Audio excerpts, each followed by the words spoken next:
Hello and welcome to coverage of Pro Tour Magic Origins. I'm Marshall Sutcliffe in the booth with Ian Duke, and we are ready for the first draft. Now, these are always so important, Ian.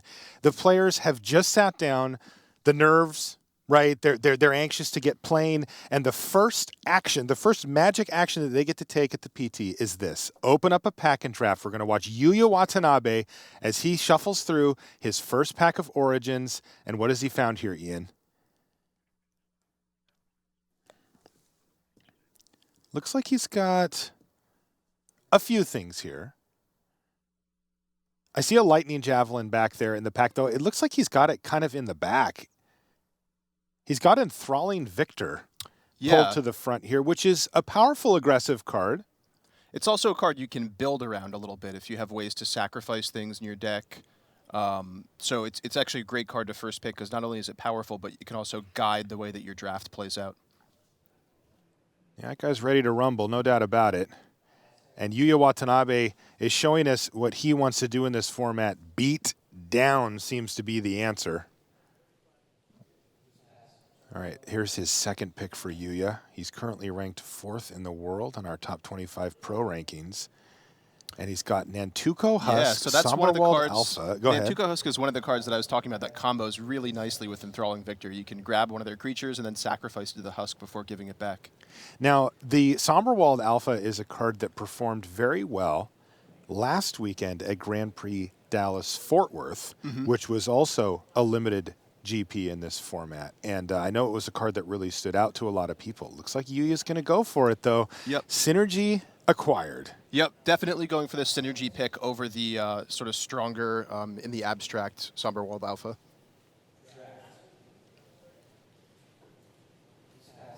All right, another Enthralling Victor here for Wow, Yuuya. perfect pickup. This is a great start to the Black-Red Sacrifice deck.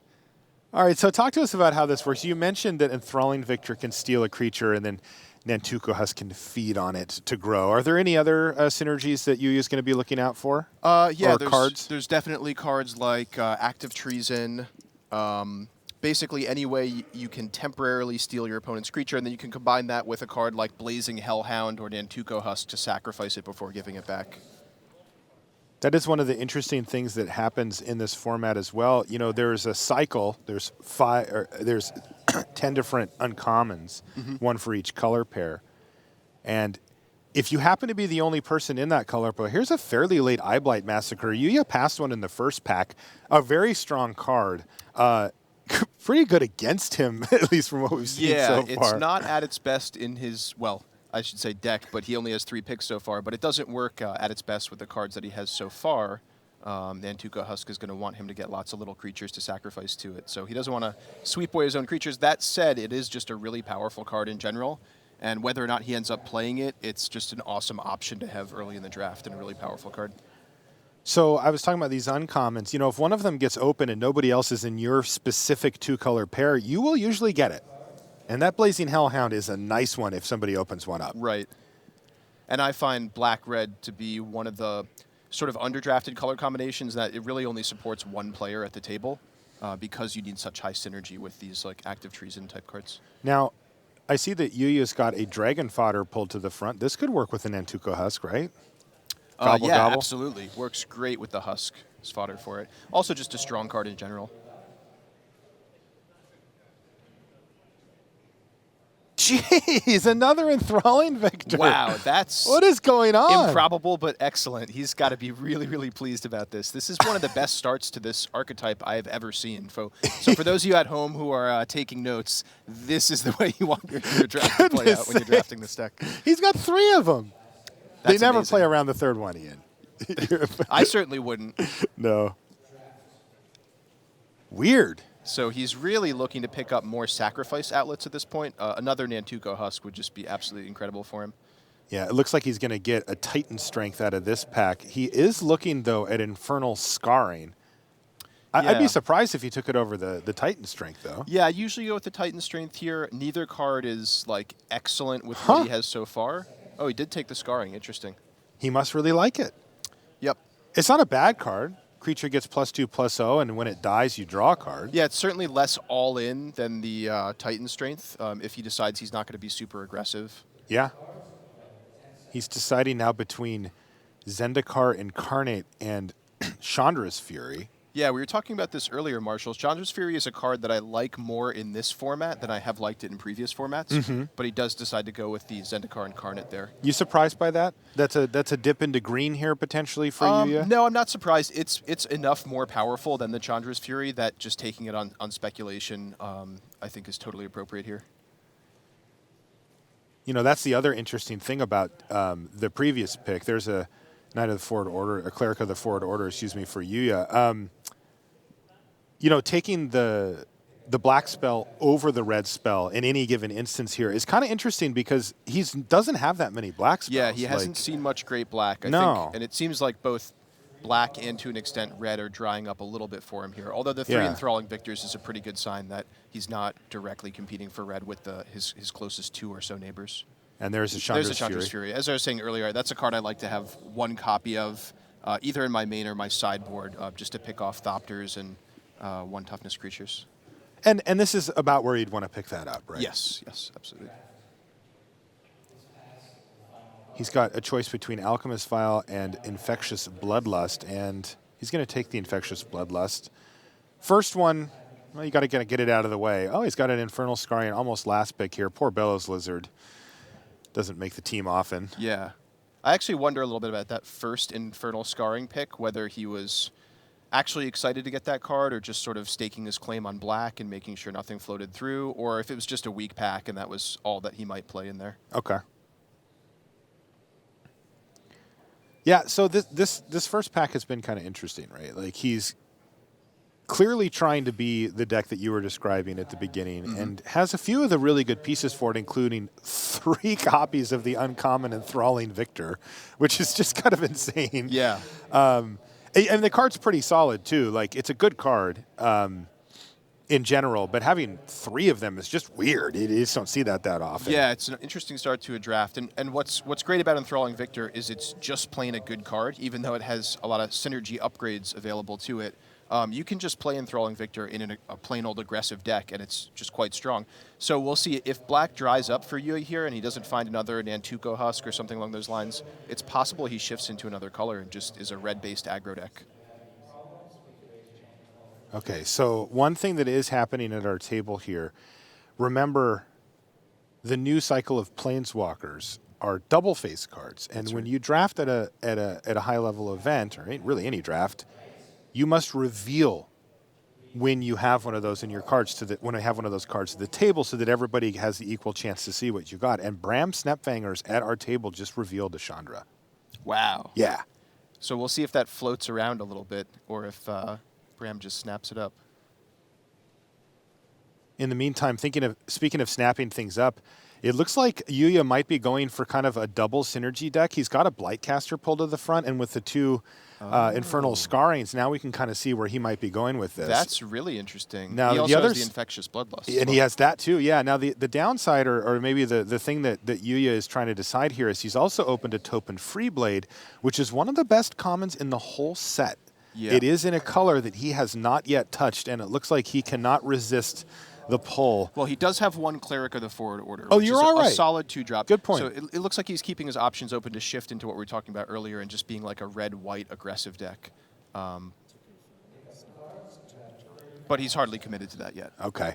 And it looks like he's going to take a red card. There is an Act of Treason. He doesn't want it, though. He's looking between Subterranean Scout and Fiery Conclusion. Fiery Conclusion. That's an excellent pickup for him here. Yeah, he can steal their guy, right? That's right. So Fiery Conclusion lets you sacrifice a creature to deal 5 damage to a creature. And so if he gets up to the 6 mana slot, he can play Enthralling Victor, yoink something, throw it at something else. That's pretty good. Update on the Chandra. Bram took it. Oh, wow. Yeah. Now, that's interesting, too, because, depending on where Bram is relative to Yuuya, he may have noticed that, too. Which is 2 seats to Yuya's left-hand side. And Bram's in red. So probably by the middle of this pack, Yuya's going to start to see red drying up a little bit. Yeah, he's going to have to get the red while the getting's good here. And this is an interesting one here. He's got an Akroan Sergeant pulled to the front. And there's a few other cards in this pack. There's a Suppression Bonds that he has touched white in. He's already touched white, and that's a very good card. But Yeah, I think he really wants to solidify himself in red while he still can, and Right. he can pick that second color. So interestingly, him picking up the Sergeant here indicates that he's still really interested in being black rather than white, because I think most would agree that Suppression Bonds is a stronger card overall. That's than right. Sergeant. All right, he's picked up a Cruel Revival here, and this is the first removal spell that he's gotten? Yeah, unless you count Enthralling Victor plus Sacrifice Outlets as removal, which Kind of. Yeah, sure. But the first one that just says, I want to kill that. Yeah. Yeah. And Cruel Revival, a spectacular card. Yes, it's excellent. Yeah, so a fantastic pick here for him with Cruel Revival. Yeah, and notably, Nantuko Husk is a zombie, so he has one zombie to Whoa. remove from his graveyard so far. See, that had just jumped right out of his hand. Yeah. Oh, and speaking of Nantuko Husk, here's the second one that he really, really wanted to see. So now I think we're going to see him commit fully to black between the Cruel Revival, which is just, you know, super awesome removal spell, and the second Husk to complete his synergy package. His deck's really shaping up nicely. All right, here's a question. Do you think he'll get that Blightcaster back? That was his pack 2, pick 1. So it has the most chance to wheel, as we say, come back around the table to him out of any pack that he could have. I think it's unlikely. I happen to think Blightcaster is a very, very strong card. However, there is the chance that you do need a lot of synergy to go with it, though. He's got another Topin free blade. Uh-huh. I think I'm with you. I think the ship has sailed on white here, but that stings. You know, does. That's a very good card. That's a first pickable card. And he's staring at it in middle pack 2 here. He's going to take it. There's really nothing else anyway for him in that pack. That's right. It's almost, you know, it's his best hate draft there, essentially, and also has the possibility that he might There's another enthralling. Wow, I've never seen this before. This is just crazy. Is that an Embermaw Hellion as well? There's a Skyraker giant behind it. Yeah. I couldn't see the Hellion. I don't see a Hellion. Oh, no. okay. No, I must have mistaken. Yeah, but there is a Skyraker giant, which is solid, but he's in. Yeah, the Victor's great. This deck's shaping up.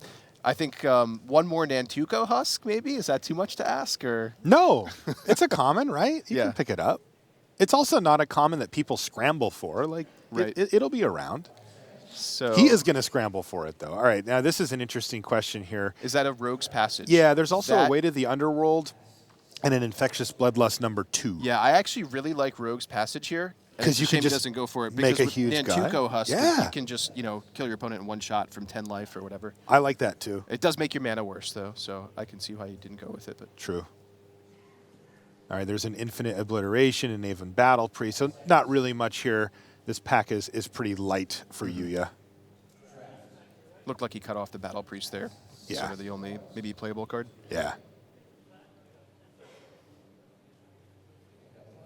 Active Treason came back, though, Great. so that's nice. He may actually end up with too many Active Treason type effects here. I don't know. Yeah, I mean, it's interesting because the Active Treason can take anything. Right. Enthralling Victor can only take their small things. Right. You know, he is going to run into that at some point here. Jeez, Enshrouding Mist is still in the pack with 3 cards left, Ian. I have that as one of the best combat tricks in the whole set. Pile driver for Yuuya. Maybe sideboard it? I don't know. Maybe if he picks up some more Dragon Fodders or something like that, Yeah. it's possible. Would you just bring it in against a blue deck? I'd have blue to have X? some number of other goblins, I think. Okay. You don't want to just block their 2/2s. Yeah, I don't think a with it 1/2 all day. protection against a blue deck. I mean, they're not really attacking you with ground pounders. So. Yeah. All right, so we're going to get a chance to look at how his deck is turning out here. I'd say that was a great second pack for him. It was, right? Yeah. Yeah, he did not get back the Blightcaster, but he did get back the Active Treason. And I think gives him clear direction for his second color here. There's a chance he ends up a little short on playables, just since things have dried up a little bit at times, and he's been waffling back and forth between white and black. Mm-hmm. But if he can get there as far as number of playables he needs, I think his deck is really high synergy and quite powerful.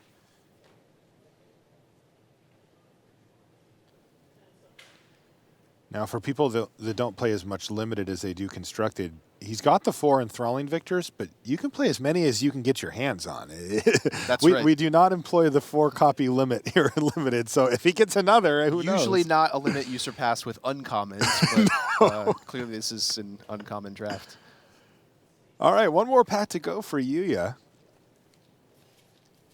So the things he wants to pick up here. Another Husk. Definitely another Husk.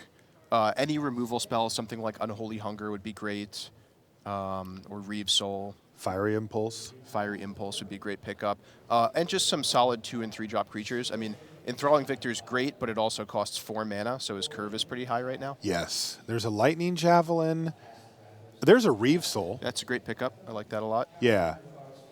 Reeve Soul's proven quite good. Shambling Ghoul's also a nice one. There's even a Fleshbag Marauder. It looks like he might get something pretty decent the Marauder back. is also great with active treason effects. It is expensive to cast both in the same turn, but it's another outlet for those. I think I'd probably go with the Reeve Soul, but the Fleshbag Marauder is also a great pick here. Honestly, not sure.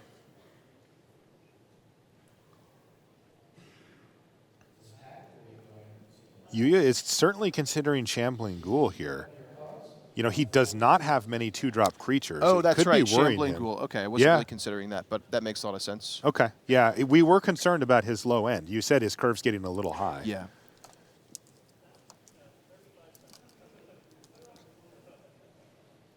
There's another Cruel Revival. There's a Husk. And a Husk. Wow, that's a tough pick. Does he just have to take the Nantuko Husk here? Like, is I this don't deck think so. set up He that has hard? 2 already and a Fiery Conclusion. So he's got Did he take the... I don't think he took the Fiery Conclusion. I thought he did. Did he? Okay. We'll verify that. Yeah, we'll double check that. But he is going to take the Husk. Take the Husk. That's okay. so crazy, Yeah. right? He just has to. Yeah, it's an amazing showcase of how much synergy he has in his deck that he'd take the Husk over Cruel Revival, which is just a premium removal spell. Wow. Yeah, and Cruel Revival gets back Husk. It gets back the Shambling Ghoul he just took as well. Yeah. I mean, it is excellent in his deck. Yeah, it's absolutely excellent. No chance that wheels, I'd say. Agree. All right, there's a Boggart Brute, a card that you and I both like a lot. Yes, like it quite a bit. Ideally, he'd be looking for a 2-drop here, but he'll take a 3-drop. It's cheap enough.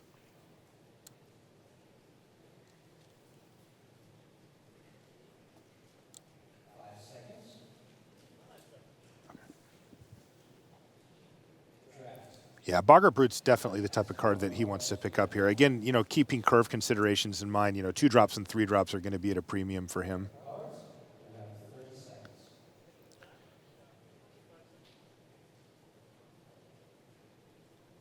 So Majoring Bully, Read the Bones. The Bully is solid here. I like it. He's got a It's better than I thought it was when I first saw it. Yeah, he's got a healthy number of instants and sorceries in his deck, so... Yeah, I think that he really would like to just be able to, just to round out his curve of 2s here, be able to start applying some pressure. Yep. And then when he hits that 4-drop slot, he's going to have Enthralling Victor like basically every game. Right. Yeah, those Active Treason or Enthralling Victor type effects, the temporary stealing, is so much better when you're an aggressive deck that even playing a 2-drop that has some liability to it here, like the Majoring Bully, I think is still good in his deck. Yeah, totally agree. All right, well now how low are you willing to go here? Are you Thornbow archering?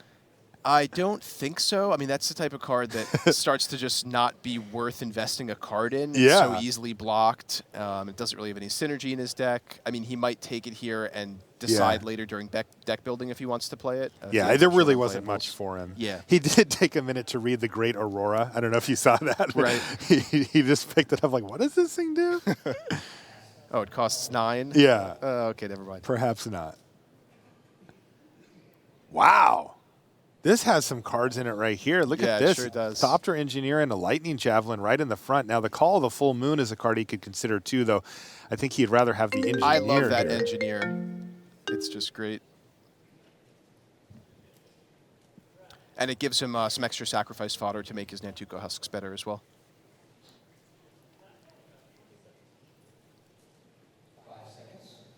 All right, here's a chance at a Fire Fiend Elemental, which I'm assuming he doesn't want, given his 4-drop slot being fairly full. Is this just a Titan strength for him here? Yeah, not sure if he's going to play the Titan Strength or not. It's just going to depend on how full he is on playables, He could take his third Bloodlust. Yeah. He took Yeah, it. that's decent. I mean, he has a Mage Ring Bully. Yeah. Yep. Yeah, you do start to get the feeling, though, that, like, the slots are starting to fill up pretty quickly in his deck if he's going to run all 3 Bloodlusts, Right. you know. And here he can get, again, it's tough because he's picking up reasonable commons. He's got the Cobble Brute here, the Fire Fiend Elemental the pack before, but they're 4s, and he's just stacked up at 4 I can't right imagine the Cobble Brute's going to make the final Yeah, here. just won't make it. But it's the end of the pack. He's picking up what he can. Sideboard options. Okay, he got back the Flesh Bag and the Mage Ring Wow, here. that's surprising. I like Fleshbag Marauder quite a bit. I'm surprised to see it wield.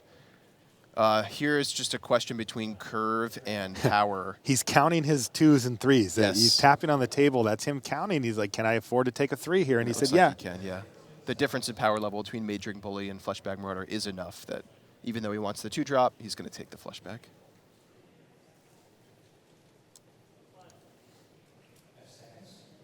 There's a Grasp of the Hieromancer still in this pack. Nothing for him, though. The Bellows Lizard just isn't going to make the cut.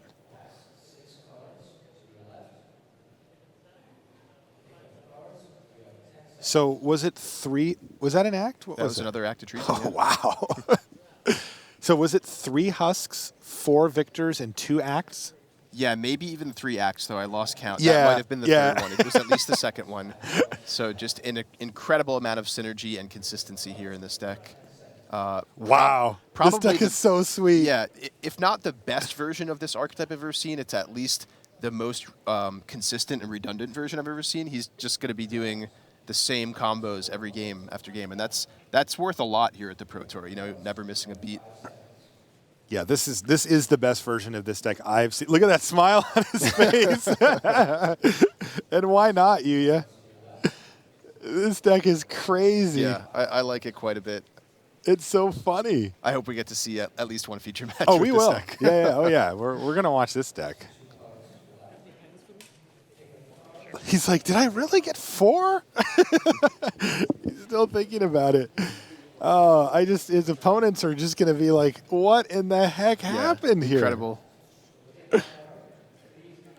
And you can see that the players are now getting set to disperse. What they'll do is at the Pro Tour, of course, if you do like a local draft, you know, a lot of times you get done with the draft and you just start laying out your cards so you can build your deck. But here at the PT, they don't want the players that are going to be playing each other to be able to look over and just see exactly what the other players have built. So the judges have a system where they actually seat the players for sure in different parts of the room. You're next to other Magic players. They're just not the people that you're playing with in your pod. And so that way, you know, there's some propriety there where you don't get to see what your neighbors are up to, at least exactly. Welcome back to the booth here in Vancouver. That was fun. Yeah, really entertaining draft. Yeah, I love that draft, and I can't wait to see what Yuuya comes up with that one. Let's head back over to the news desk, though, and Richard Hagan.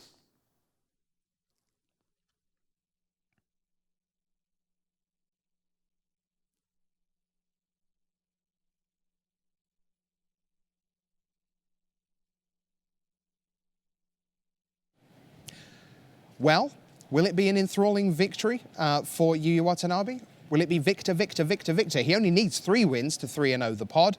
We'll see how he does. But it takes 8 to tell the story of the draft table. You'll get the complete draft viewer later on. But sitting to Yuuya Watanabe's right was William Jensen, the Hall of Famer. We also had eyes on every pick that he made during the draft, and we're going to go through those now in the company of Brian David Marshall and Randy Buehler. It's time for draft number 2.